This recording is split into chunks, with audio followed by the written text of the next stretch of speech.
बेहद की परम शांति। सभी बेहद के बच्चे बहुत खुशी मनाएं, खुश रहें, ये मेरा दिल से आशीर्वाद है। आज हम बात करेंगे महाविश्व परिवर्तन कब, कैसे और कौन करेगा। महाविश्व परिवर्तन कब, कैसे और कौन करेगा। तो सभी जानता है कि कौन करेगा, वो तो सब पहले से ही जानते हैं कि बेहद के बच्चे ही करेंगे, बेहद की आत्मा ही करेंगे, क्योंकि बेहद की आत्मा के अंदर बेहद की कला का पावर है। तो बेहद की कला की आत्माएं जो 9 लाख है, 9 लाख है, वो ही बेहद का विश्व परिवर्तन, बेहद का महाविश्व परिवर्तन करेंगे। कैसे करेंगे इसकी विधि बताते हैं। देखो, विश्व, महाविश्व, बेहद का विश्व, ये सभी ज्ञान के आधार से समझना पड़ेगा। विश्व किसको कहते हैं, महाविश्व किसको कहते हैं, बेहद का विश्व किसको कहते हैं, और उसके साथ परिवर्तन कैसे होता है। तो वो थोड़ी बात पहले हिंदू शास्त्रों के हिसाब से परिवर्तन कैसे होता था, और हम नई विधि के अनुसार जो महाविश्व परिवर्तन करने वाले हैं, वो बेहद के बच्चे करने वाले हैं, उनको वो विधि माना ज्ञान देंगे। और बेहद के बच्चे जो 9 लाख हैं, उसमें सभी 9 लाख तैयार हो जाएंगे। 9 लाख बेहद की आत्माएं, बेहद के 9 लाख पुरुष और 9 लाख प्रकृति, और उनके साथ तो फिर तुरंत ही उनके साथ 9 लाख बेहद की आत्माओं के साथ 33 कोटि देवी और देवता है, माना 33 कोटि देवी और 33 कोटि देवता है, जो कुछ शाकाहारी है, कुछ आकारी है। ऐसी तरह बेहद की आत्माएं भी जो 9 लाख, 16,000, 1,008, 108, कुछ स्पेशल क्वालिटी की आत्माएं भी हैं। ये भी कुछ शाकाहारी है, कुछ आकारी है। वो सूक्ष्म जगत में काफ़ी काम कुछ कर रहे हैं। तो जो बेहद के बच्चे हैं 9 लाख, वो कैसे महाविश्व परिवर्तन करेंगे। और जब 9 लाख इकट्ठे हो जाएंगे तो एक संकल्प मात्र से सारा महाविश्व परिवर्तन हो जाएगा। उसकी पूरी विधि विधान ज्ञान देंगे। पहले दिया हुआ है, मगर सभी बच्चे समझ पाए नहीं समझ पाए। आगे के सारे वीडियो देखोगे तो समझ पाओगे। मगर पहले जो हमारे हिंदू शास्त्रों के हिसाब से जो परिवर्तन होता था, वो मैं समझा रहा हूँ कि जैसे एक ब्रह्मांड है, हम धरती पर है, तो धरती पर रहने वाले धरती को ही एक दुनिया, विश्व मानते हैं। तो ये मृत्यु लोक है ना, अमरलोक तो नहीं। अमरलोक माना परमधाम। हमारा ब्रह्मांड का परमधाम ये अमरलोक है। जो अमरनाथ यात्रा जाते थे ना, शिव ने पार्वती को अमर कथा सुनाई, शिव शंकर ने। तो अभी अमरनाथ यात्रा मेरे ख्याल से जून महीने में होती है ना। तो ये मृत्यु लोक है। मृत्यु लोक में 4 युग होते हैं, सतयुग, त्रेता, द्वापर, कलयुग। तो अब 4 युग का तो बात कॉमन हो गई है। तो कलयुग के अंत में, जब कलयुग पूरा होता है, तब शंकर द्वारा विनाश होता है। हमारे ब्रह्मांड में ब्रह्मा द्वारा सर्जन, विष्णु द्वारा पालना और शंकर द्वारा विनाश, ये सब कॉमन हो गया। अब तो आगे अब इनको रिपीट करके टाइम नहीं वेस्ट करता, क्योंकि आगे हमारा बहुत ज्ञान देने का बाकी है। तो अर्ध प्रलय होता है 4 युग पूरा होने पर। जैसे कलयुग 4,32,000 साल से, 4,32,000 साल कलयुग है, इससे डबल द्वापर है, इससे 3 गुना त्रेता है, इससे 4 गुना सतयुग है। तो 4 युग का टोटल होता है 43,20,000 साल होता है 4 युग का टोटल। और धरती पर सतो रजो तमो, धरती पूरी वायुमंडल सतयुग में सतो रजो और फिर बाद में तमो हो जाता है। कलयुग के अंत में तमो प्रदान हो जाता है, तब शंकर द्वारा विनाश होता है। धरती पर शंकर द्वारा विनाश होता है। ऐसे 71 अर्ध प्रलय होते हैं। 4 युग पूरा होने पर जो अर्ध प्रलय हुआ, ऐसे 71 अर्ध प्रलय होने पर पूरा धरती पर पूरा प्रलय हो जाता है। इसको मनवंतर कहते हैं। मनु शत्रुपा का टाइम पूरा होता है तो मनवंतर कहते हैं, और पूरी धरती पर मनुष्य सृष्टि टोटल खत्म हो जाती है। तो ऐसे मनवंतर में भी शंकर द्वारा पूरी वो तीसरा नेत्र शंकर खोल देते हैं, और शंकर द्वारा विनाश कर देता है। शंकर ने तीसरा नेत्र खोला, काल अग्नि, अग्नि निकली और पूरा धरती पर जल के पूरी धरती पर अग्नि वर्षा हुई और पूरा सब जल गया।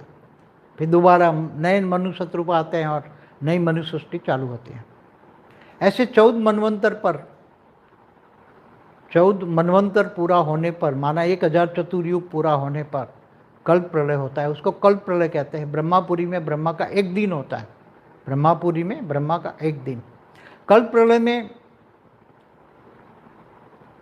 भगवान विष्णु सूर्य में प्रवेश करके 12 सूर्य की अग्नि पैदा करते हैं और भूलोक, बुभुरुलोक, स्वर्गलोक, 3 लोग ऊपर के, नीचे 7 पाताल लोक, अतल, वितल, सुतल, तलातल, रसातल, महातल, पाताल, 7 पाताल लोक और 55 करोड़ नर्क होते हैं।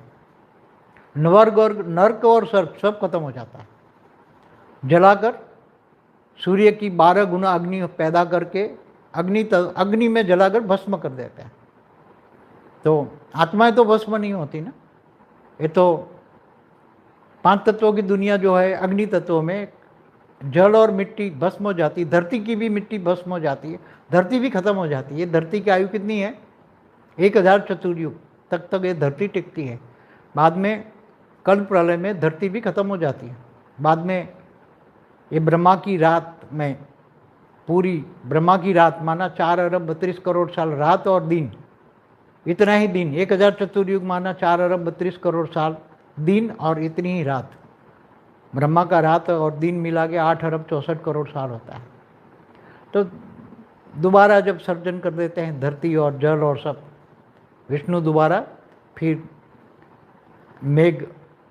मेघ तांडव करते हैं और बारिश करते हैं। फिर दोबारा अग्नि खत्म हो जाती है और धरती बनाई जाती है और 5 तत्वों का दोबारा निर्माण किया जाता है। क्योंकि कल्प प्रलय में ये बहुत अति हो जाती हैं, तब 1000 चतुर्युग बीतने पर तब ये शुद्ध हो जाते हैं। भूलोक, बुभुरुलोक, 3 लोग, मतलब स्वर्गलोक तक, स्वर्गलोक भी रिफाइन हो जाते हैं और फिर दोबारा सृष्टि का सर्जन मनुष्य रूपा से शुरू होता है। ऐसी तरह ब्रह्मा के 100 साल पूरा होने पर महाकल्प प्रलय होता है।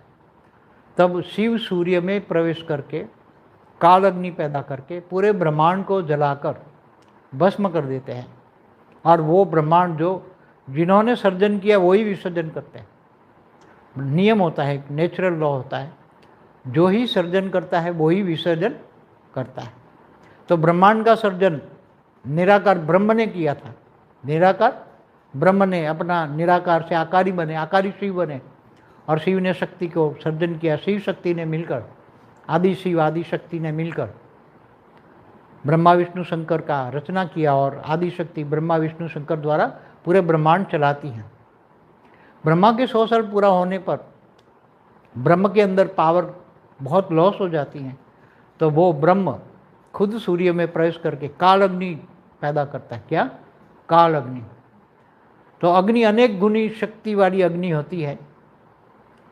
जैसे कल्प प्रलय में सूर्य में प्रवेश करके भगवान विष्णु 12 गुनी सूर्य की रोशनी पैदा करके जला देते हैं।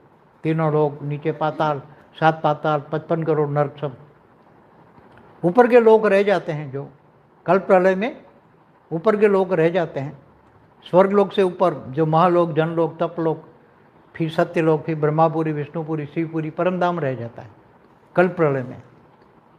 तो ये महाकल्प प्रलय में ब्रह्म सूर्य में प्रवेश करके काल अग्नि पैदा करके पूरे ब्रह्मांड को विसर्जन कर देते हैं। ब्रह्म, क्योंकि ब्रह्म ने ही सर्जन किया था और ब्रह्म विसर्जन कर देता है। विसर्जन माना पूरा ब्रह्मांड को जलाकर भस्म करके अग्नि तत्वों में परिवर्तन करना। फिर अग्नि से परम अग्नि में, परम अग्नि से परम वायु में, परम वायु से परम आकाश में, परम आकाश से परम महतत्व में और परम महतत्व से एकदम ओरिजिनल फॉर्म में वो शिव ब्रह्म, जो ब्रह्म पहले था वैसे ही ब्रह्म बन गया। पहले जो था ऐसा ही, क्योंकि उसने सारी शक्तियों को अपने अंदर समा लिया। उसको साइंस वाले क्या कहते हैं? सूर्य क्या बन गया? ब्लैक होल बन गया। सूर्य ब्लैक होल बन गया। क्यों ब्लैक होल? क्योंकि उसकी रोशनी बाहर नहीं जा सकती। वो बेहद परम महाशांति। బేహద్ బాపూజీ బేహద్ పిల్లలందరికీ లైవ్ ప్రోగ్రాంలో చెప్పినటువంటి వీడియోలోని ఫస్ట్ పార్టులో కొంత వీడియో క్లిప్పింగ్ హిందీలో మీరు విన్నారు. దీనికి తెలుగు అనువాదము. బాపూజీ లైవ్లో విశ్వ మహాపరివర్తన ఎప్పుడు జరుగుతుంది, ఎలా జరుగుతుంది, ఎవరు చేస్తారు అనేటువంటి టాపిక్ తీసుకొని బాపూజీ చెప్పడం జరిగింది. బాపూజీ అందరికీ కూడా పరం శాంతి చెప్తున్నారు. బేహద్ పరివారంకు బేహద్ పరం శాంతి. బేహద్ పిల్లలందరూ కూడా చాలా ఖుషీగా ఉండండి, ఖుషీని జరుపుకోండి. ఇది నేను నా హృదయపూర్వకంగా మీకు ఇస్తున్నటువంటి ఆశీర్వాదం. ఈరోజు నేను మహా విశ్వ పరివర్తన అనే దాని గురించి మీకు చెప్పదలుచుకున్నాను అంటూ ఉన్నారు. మీకు అందరికీ తెలుసు, మహాపరివర్తన, విశ్వ మహాపరివర్తన జరిగేది ఉంది అని. కానీ ఎవరు చేస్తారు, ఎలా అవుతుంది, ఎప్పుడు అవుతుంది అనే ప్రశ్న అయితే అందరికీ వస్తూనే ఉంటుంది. మీకైతే కూడా బాపూజీ చాలా వీడియోల్లో చెప్పడం జరిగింది అంటున్నారు బాపూజీ. బేహద్ పిల్లలే విశ్వ మహాపరివర్తన చేస్తారు, బేహద్ ఆత్మలే చేస్తారు అని అంటూ ఉన్నారు. ఎందుకంటే బేహద్ ఆత్మ లోపల బేహద్ కళ పవర్ ఉన్నది. బేహద్ కళ ఆత్మలు అనగా 9 లక్షల మంది. ఎవరైతే 9 లక్షల లిస్టులోకి వచ్చే వాళ్ళు ఉన్నారో వీరంతా బేహద్ మహా విశ్వ పరివర్తన అనేది జరుగుతుంది, చేస్తారు. ఎలా చేస్తారు అనే యొక్క విధి గురించి ఇప్పుడు నేను చెప్తాను అంటున్నారు బాపూజీ. చూడండి, విశ్వము, మహావిశ్వము, బేహద్ విశ్వము, ఇవన్నీ కూడా జ్ఞానం యొక్క ఆధారంతో అర్థం చేసుకోవాలి. విశ్వం అని దేన్ని అంటారు, మహావిశ్వం అని దేన్ని అంటారు, బేహద్ విశ్వం అని దేన్ని అంటారు, ఎలా పరివర్తన అవుతుంది అనేటువంటి విషయం గురించి మనం డీటెయిల్గా ఈరోజు తెలుసుకుందాము, చెప్తాను అంటున్నారు బాపూజీ. ఫస్ట్ మన హిందూ శాస్త్రాల లెక్క ప్రకారం పరివర్తన ఎలా అవుతుంది, అదేంటి, హిందూ శాస్త్రాల్లో పరివర్తన ఎక్కడున్నది, వినాశనమే కదా అని అనుకోవద్దు. స్థూలంగా బ్రహ్మాండం యొక్క లయ విలయము అనేది జరుగుతుంది. కానీ జ్ఞానం యొక్క ఆధారంతో మనము ఈ యొక్క బ్రహ్మాండాన్ని పరివర్తన చేస్తూ ఉన్నాం. ఎలా అవుతుంది అంటే దీనికి కొత్త విధి అనుసారంగా మహావిశ్వ పరివర్తన చేయటంతో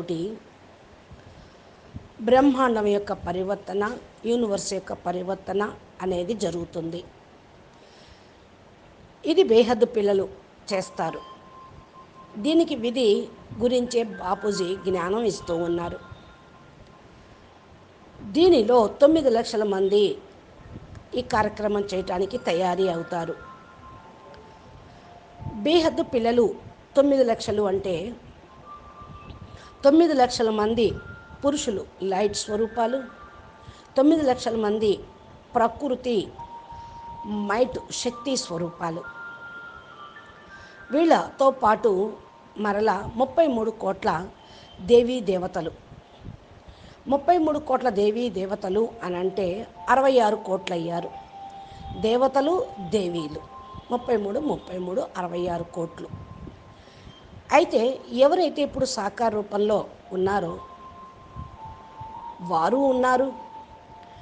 33 కోట్ల దేవతల్లో కొందరు సాకారిగా ఉన్నారు, కొందరు ఆకారిగా ఉన్నారు. ఇదే విధంగా బేహద్ ఆత్మలు ఎవరైతే 9,16,000, 1008, 108 ఇంకా స్పెషల్ క్వాలిటీ ఆత్మలు అని కూడా నేను చెప్పడం జరిగింది. వీరు కూడా కొందరు సాకారిగా ఉన్నారు, కొందరు ఆకారిగా ఉన్నారు. సూక్ష్మ జగత్తులో ఈ యొక్క పరివర్తన ప్రాసెస్ జరుగుతూనే ఉంది. మరి బేహత్ పిల్లలు 9 లక్షల మంది ఎవరైతే ఉన్నారో వారు ఎలా మహావిశ్వ పరివర్తన చేస్తారు అంటే 9 లక్షల మంది ఒక చోటకి చేరటం జరుగుతుంది, పోగవుతారు. వారు ఒకే సంకల్పం తోటే మహావిశ్వ పరివర్తన అయిపోతుంది. దీనికి పూర్తి విధి విధానము జ్ఞానము అనేది ఇవ్వటం జరిగింది.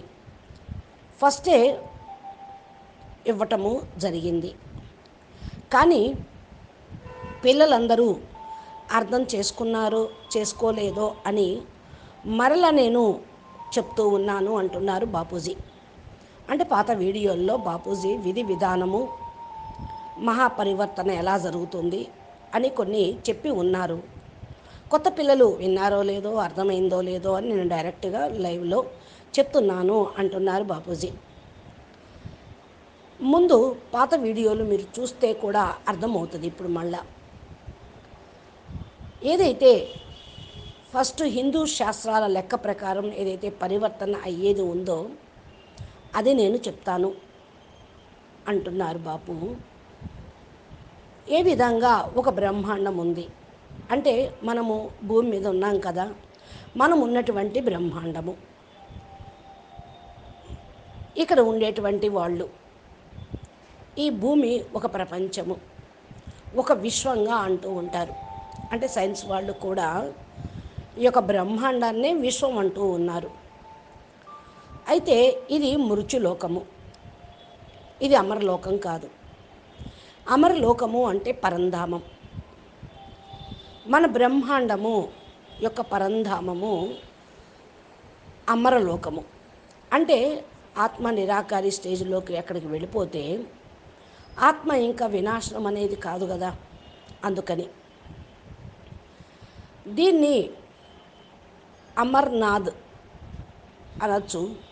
ఈ బ్రహ్మాండం యొక్క పరంధామానికి వెళ్ళటానికే అమర్నాథ్ యాత్ర అని కూడా చెప్పవచ్చు. ఆత్మ నిరాకారి స్వరూపంలో శివుడు సమానంగా అయితే అమర్నాథుడి దగ్గరికి వెళతారు. ఇక్కడ ఈ భూమి మీద శివుడు పార్వతీదేవికి అమర కథను వినిపించారు. శివుడు అంటే ఇక్కడ బిందువని కాదు, శంకరుడు, శివశంకరుడుని శివుడు అంటారు. అమర్నాథ్ యాత్ర బహుశా ఇప్పుడు జూన్ మాసంలోనే జరుగుతుంది అని నా యొక్క ఆలోచన అంటున్నారు బాపూజీ. ఇది మృత్యులోకము. మృత్యులోకంలో ఈ భూమి మీద 4 యుగాలు ఉన్నాయి, సత్య త్రేత ద్వాపర కలియుగాలు. ఇది కామన్ విషయము, అందరికీ తెలిసిందే. కలియుగం అంతిమం ఎప్పుడైతే అవుతుందో, పూర్తయిపోతే కలియుగం, శంకరుడు 3వ నేత్రం తెరవటంతో ఈ యొక్క వినాశనం అవుతుంది అని చెప్తారు. మన బ్రహ్మాండం యొక్క బ్రహ్మ ద్వారా రచన, విష్ణువు ద్వారా పాలన, శంకరుడు ద్వారా వినాశనము. ఇది కూడా కామన్ విషయమే, ఇది అందరికీ తెలిసిందే. నేను చాలాసార్లు చెప్పాను. ఇక దాన్ని మరీ డీటెయిల్లోకి వెళ్ళి రిపీట్ చేసేంత టైం అనేది లేదు. ఎందుకంటే మనం కొత్త జ్ఞానం కొన్ని స్పెషల్ పాయింట్స్ జ్ఞానము మీకు చెప్పాలనుకున్నాను నేను. అందుకని ఇంతవరకే నేను కట్ చేస్తున్నాను అంటున్నారు బాపూజీ. ఇకపోతే భూమి మీద 4 యుగాలు అయిపోతే అర్ధప్రళయం జరుగుతుంది. కలియుగము 4,32,000 సంవత్సరాలు. దీనికి డబలు త్రేతాయుగము, దీనికి మూడు రెట్లు కలియుగానికి డబలు 2 రెట్లు ద్వాపరయుగం అయితే, దీని నుండి 3 రెట్లు కలియుగానికి 3 రెట్లు త్రేతాయుగం అయితే, కలియుగానికి 4 రెట్లు సత్యయుగం. మొత్తం 4 యుగాలు కలిపి 43,20,000 సంవత్సరాలు. ఈ భూమిపైనే మరి సతో రజో తమో 3 స్టేజెస్ కూడా ఈ 4 యుగాల్లో జరుగుతూ ఉంటుంది. భూమిపైన పూర్తిగా ఇప్పుడు వాయుమండలము మరి తమో ప్రధానంగా అయిపోయింది. సత్యయుగంలో సతో ప్రధానంగా ఉంది. తర్వాత త్రేత ద్వాపరయుగం మధ్యలో రజో ప్రధానము, దాని తర్వాత ఈ కలియుగం వచ్చేటప్పటికి పూర్తిగా తమో ప్రధానం అయిపోయింది. కలియుగం అంతిమము అంటే తమో ప్రధానంగా అయినప్పుడు అంతమైపోతుంది. భూమి పైన శంకరుడు ద్వారా వినాశనం జరుగుతుంది. ఇలాగ 71 సార్లు అర్ధ ప్రళయాలు జరిగితే 4 యుగాలు పూర్తవుతాయి. దీన్ని పూర్తి ప్రళయము అని అంటారు. ఒకసారి మొత్తం ప్రళయం అయిపోయినట్టు. దీన్ని ఇక మన్వంతరం అని కూడా అనొచ్చు. అంటే 71 సార్లు అర్ధ ప్రళయాలు జరిగితే ఒక ప్రళయము, మన్వంతరము అనొచ్చు. మన సత్తురూప టైము పూర్తవుతుంది మన్వంతరం పూర్తవటంతో. ఈ మన్వంతరం పూర్తవుతాడానికి 1000 చతుర్యుగాలు పూర్తవుతాయి. భూమి పైన మను యొక్క సృష్టి టోటల్గా సమాప్తమవుతుంది. మన్వంతరంలో కూడా శంకరుడు ద్వారా పూర్తిగా మరి వినాశనము అంటే త్రినేత్రాన్ని ఓపెన్ చేయటంతో జరుగుతుంది. అంటే శంకరుడు యొక్క త్రినేత్రం ఓపెన్ చేయటంతో కాల అగ్ని బయటపడుతుంది. కాల అగ్ని రావటంతో పూర్తి భూమి దగ్ధమైపోతుంది. పూర్తిగా అగ్ని వర్షం కురుస్తూ ఉంటుంది. అప్పుడు పూర్తిగా జలమయమైపోతుంది. మళ్ళీ రెండోసారి మరలా ఇంకొక మనువు సత్తురూప వస్తారు. మనువు ద్వారా మళ్ళీ మానవ సృష్టి జరుగుతూ ఉంది. కొత్త సృష్టి మనువు యొక్క సృష్టి అవుతుంది. ఇలా 14 మన్వంతరాలు పూర్తి అవ్వటంతో మరి కల్ప ప్రళయం జరుగుతుంది. అంటే 14 మన్వంతరాలు పూర్తవ్వటము అంటే 1000 చతుర్యుగాలు పూర్తవుతాయి. కల్ప ప్రళయం జరుగుతుంది. బ్రహ్మపురిలో బ్రహ్మకు ఒక రోజు అంటే కల్ప ప్రళయం జరుగుతుంది. విష్ణు పూర్తిగా 12 సూర్యుల్లాగా అయ్యి దీన్ని సమాప్తం చేస్తారు. అంటే 14 మన్వంతరాలు అయిన తర్వాత కల్ప ప్రళయంలో విష్ణువు సూర్యుడిలోకి ప్రవేశించి 12 ఆదిత్యుల్లాగా అయ్యి అంత వేడిని వర్షం కురిపిస్తూ ఉంటారు. ఈ యొక్క వేడికి ఈ యొక్క ప్రక్రియలో భూలోకము, భువర్లోకము, స్వర్గలోకము 3 లోకాల వరకు సమాప్తమవుతాయి. పైన 3 లోకాలు, క్రింద ఉన్నటువంటి 7 లోకాలు అతల వితల సుతల తలాతల రసాతల మహాతల పాతాల 7 లోకాలు, ఇంకా 55 కోట్ల నరకలోకాలు, ఇవన్నీ కూడా కథం సమాప్తం అయిపోతాయి. అంటే ఏంటంటే పైన స్వర్గం వరకు, కింద పూర్తిగా ఉన్నటువంటి 7 పాతాళ లోకాలు, ఇంకా 55 కోట్ల నరకలోకాలు, నరకము స్వర్గము సమాప్తమవుతుంది. 12 మంది సూర్యుల యొక్క శక్తి వేడి ఎంత ఉంటుందో ఆ వేడికి ఇవంతా కూడా కాలి బూడిదైపోతాయి అని అర్థం. ఇక్కడ మరి ఈ యొక్క కాలమానంలో ఉండేటువంటి ఆత్మలు మాత్రం భస్మం కారు. ఇవి పంచతత్వాల ప్రపంచం ఏదైతే ఉందో ఈ అగ్నితత్వంలో జలము మట్టి భస్మం అవుతాయి, శరీరాలు భస్మం అవుతాయి, 3 తత్వాల రూపంలో వెళ్ళిపోతారు. భూమి మట్టి భస్మం అయిపోతుంది. భూమి ఖతమైపోయిన తర్వాత ఇంకా భూమి మీద ఆయుష్ ఎంత ఉంటుంది? 1000 చతుర్యుగాల వరకు భూమి ఇంకా ఉంటుంది. తర్వాత కల్ప ప్రళయంలో భూమి కూడా ఖతమైపోతుంది. అంటే ఒక ప్రళయం అయిన తర్వాత ఒక కల్ప ప్రళయం వరకు భూమి ఉంటుంది. ఈ కల్ప ప్రళయంలో భూమి కూడా ఖతమైపోతుంది. అంటే పైన స్వర్గలోకం వరకు, కింద నరకము మొత్తం ఖతమైపోయింది అంటే భూమి కూడా సమాప్తం అవుతుంది. తర్వాత బ్రహ్మ రాత్రి, మరలా బ్రహ్మ పగలు, ఇలాగా 4 అరబ్బుల 32 కోట్ల మిలియన్ ట్రిలియన్ సంవత్సరాలు బ్రహ్మకు ఒక రోజు, ఒక రాత్రి. ఇలాగా 1000 చతుర్యుగాలు పూర్తవ్వటంతో బ్రహ్మకు రాత్రి, మళ్ళీ 1000 చతుర్యుగాలు పూర్తవటంతో బ్రహ్మకు పగలు. 8 అరబ్బుల 64 కోట్ల సంవత్సరాలు ఆఫ్టర్ మిలియన్ ట్రిలియన్స్ అన్నమాట. మరలా రెండోసారి బ్రహ్మ నిద్రపోయి లేచి ఒకరోజు పూర్తయిన తర్వాత మళ్ళా సృష్టిని ప్రారంభం చేస్తారు. భూమి పైన జలము మొత్తము విష్ణువు ద్వారా మేఘ తాండవం చేయటం జరుగుతుంది. చాలా ముసల్ధార వర్షం, కుండబోత వర్షము, రోకల బండంత ధారగా వర్షము కురుస్తుంది. తర్వాత మళ్ళా ఈ యొక్క అగ్ని సమాప్తమవుతుంది. 12 ద్వాదశ సూర్యుల యొక్క అగ్ని కదా, దీన్ని సమాప్తి చేయటం కోసం కుండపోత వర్షము, ముసల్ధార వర్షము అని శాస్త్రాల్లో రాశారు. రోకల బండంత సైజుగా ధారపడుతుంది. అప్పుడు ఈ యొక్క వేడి సమాప్తమవుతుంది. భూమి మళ్ళా తయారవుతుంది. పంచతత్వాల ప్రపంచం రెండోసారి నిర్మాణం అవుతుంది. ఇది ఈ బ్రహ్మాండం అనే విశ్వము ఈ విధంగా పరివర్తన అవటం. కల్ప ప్రళయంలో ఇది చాలా అతి అయిపోతుంది. ఒక 1000 చతుర్యుగాలు గడిచిపోవటంతో మళ్ళీ శుద్ధి అవుతుంది వాతావరణం. భూలోక భువర్లోకం స్వర్గలోకం వరకు శుద్ధి రిఫైన్ అవుతుంది. మళ్ళీ రెండోసారి సృష్టి రచన చేయటానికి మను సత్వరూప ద్వారా ప్రారంభం అవుతుంది. మళ్ళీ ఈ మనువు దేవతల్ని సృష్టిస్తారు, మనుషుల్ని కూడా సృష్టించడము జరుగుతూ ఉంటుంది. ఈ విధంగా బ్రహ్మకు 100 సంవత్సరాలు పూర్తి అవ్వటము ని మహాకల్ప ప్రళయం అంటారు. ఇందాక కల్ప ప్రళయము బ్రహ్మకు ఒక్కరోజు పూర్తవుతాయి. ఇది మహాకల్ప ప్రళయము బ్రహ్మకు 100 సంవత్సరాలు పూర్తవుతాయి. శివుడు సూర్యుడిలోకి ప్రవేశించి కాలాగ్నిని వర్షింపజేస్తే బ్రహ్మాండం మొత్తం దగ్ధమైపోతుంది. బ్రహ్మాండం దగ్ధం అవుతుంది అంటే ఇంకా భూమిపైన 7 లోకాలు ఉండవు, మరలా భూమి కింద ఉన్నవి ఉండవు, బ్రహ్మాండమే ఉండదన్నమాట. బ్రహ్మాండం ఎవరైతే రచన చేశారో శివుడు, ఆయనే విసర్జన చేస్తారు. ఇదొక నియమం. ఎవరైతే తయారు చేశారో వాళ్ళే కథం చెయ్యాలి అని. ఇది న్యాచురల్ లా. సృష్టిని రచన చేసేటప్పుడు వాళ్ళు పెట్టుకున్నదన్నమాట. సర్జన చేస్తారు, విసర్జన చేస్తారు. బ్రహ్మాండం సర్జన నిరాకారి అంటే బ్రహ్మ అనగా శివుడు చేస్తాడు. ఆకారి శివుడు శివశక్తి ద్వారా సర్జన చేశాడు.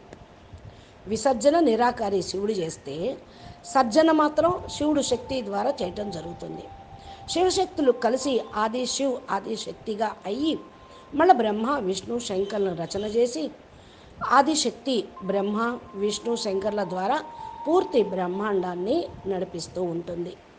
బ్రహ్మకు 100 సంవత్సరాలు పూర్తవటంతో బ్రహ్మ లోపల పవర్ అంతా కూడా పూర్తిగా లాస్ అవుతుంది. ఇక్కడ బ్రహ్మ అంటారు, అంటున్నారు. బ్రహ్మ కాదు, బ్రహ్మ అంటే శివుడు అన్నమాట. నిరాకారి శివుడిని పరబ్రహ్మ అంటారు కదా, అది.